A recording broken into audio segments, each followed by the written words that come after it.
y con menos relación directa a la globalización, pero de igual manera influye de manera determinante, de forma determinante, es el factor demográfico. El factor demográfico incide en las migraciones debido a que los países con mayor población o mayor índice poblacional generalmente tienen menos oportunidades de empleo dentro de sus territorios, por lo que las personas deben buscar alternativas en países a lo mejor cercanos o no muy cercanos, pero para poder encontrar una solución en materia económica. Y, por su parte, los países desarrollados tienen una población cada vez más, pues, mayor, cada vez un poco más va envejeciendo más y van perdiendo población, por lo que, si ustedes se han dado cuenta, hay muchos países que reciben inmigrantes o que piden específicamente personas para diferentes sectores económicos como la hostelería y el turismo, ¿verdad? El sector de restaurantes, las empresas, el uso de maquinarias, etcétera, etcétera. Dentro de estas, pues, de los factores, además de tener estos diversos factores que influyen en las migraciones, también tenemos otra parte que son las barreras a la migración.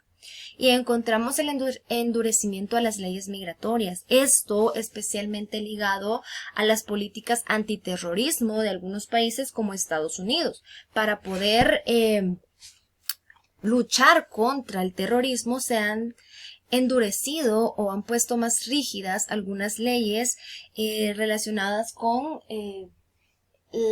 el tránsito de las personas o la entrada de personas a sus territorios. Asimismo, tenemos la discriminación legal y laboral.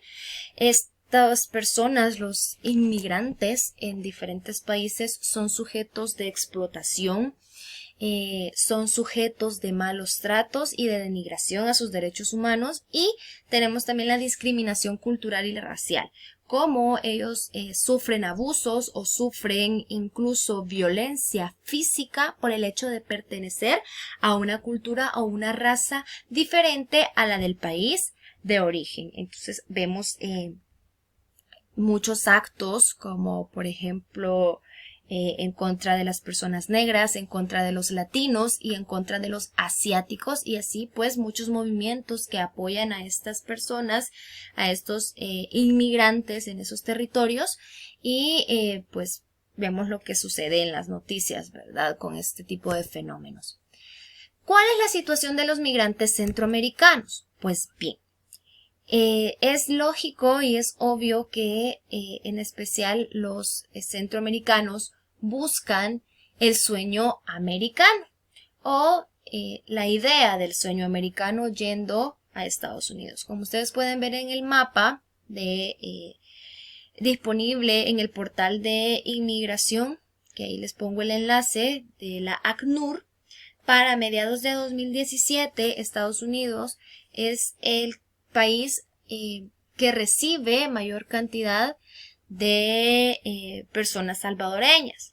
Es decir, ¿hacia dónde buscan los salvadoreños una mejor vida? Pues Estados Unidos es el principal país en donde las personas de nuestro territorio, de nuestra nación, buscan una mejor vida.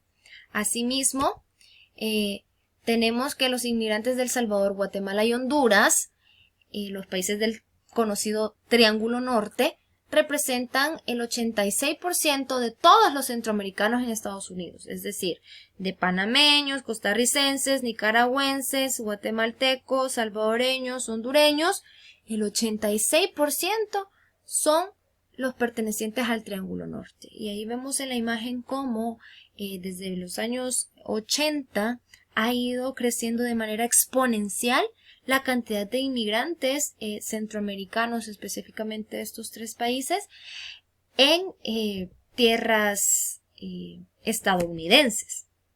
Obviamente, algo que está muy ligado a ese famoso sueño americano es el fenómeno de las deportaciones. en donde tratan a los inmigrantes como que fueran delincuentes. Algunos deportados son porque han infringido la ley con delitos mayores, pero otros, su único delito ha sido intentar llegar y mejorar sus condiciones de vida. Asimismo, carecen de derechos políticos. Solo aquellos que tienen un estatus legal, por ejemplo, allá en Estados Unidos, en los últimos años han podido ejercer el voto directamente aquí en sus países, lo que conocemos como el voto residencial. Pero dentro de la política y la legislación y las constituciones de los países o de esos territorios extranjeros, pues ellos no tienen mucha voz ni mucho voto para poder ser tomados en consideración en estos aspectos. Y obviamente el fenómeno de las remesas familiares. ¿Qué sería de El Salvador sin las remesas que recibe? En el primer trimestre del 2019, pues se recibieron 1.297.7 millones de dólares solamente en remesas, siendo el país que más remesas envía, pues obviamente Estados Unidos. Se recibieron remesas de 126 países, pero el más importante ha sido siempre Estados Unidos. Hubo un aumento con respecto al 2018 y la mayoría de remesas se recibe en la zona centro y oriente de nuestro país. Y para finalizar, pues quiero decirles que es importante tomar conciencia sobre el proceso de la migración. Es como un espejo, ¿verdad? Nos dice el libro que nos vuelve aumentados los problemas que vivimos en nuestra sociedad. Y ya se trate de lo que está ocurriendo en el mercado de trabajo o en las relaciones con el norte y el sur, en la política o en la concepción de ciudadanía y de democracia o en la cohesión social. Definitivamente el fenómeno de la migración conlleva muchos aspectos e incluso muchos problemas para los dos países. Sin embargo, pues tenemos que adoptar ciertos compromisos como naciones hacia estas personas. Un compromiso de solidaridad a nivel político, para comprender que las migraciones no solo plantean problemas de integración social, sino que también poseen una dimensión política y que es necesario trabajar por una igualdad jurídica para que los migrantes tengan los mismos derechos y libertades que el resto de ciudadanos de esos países que los reciben.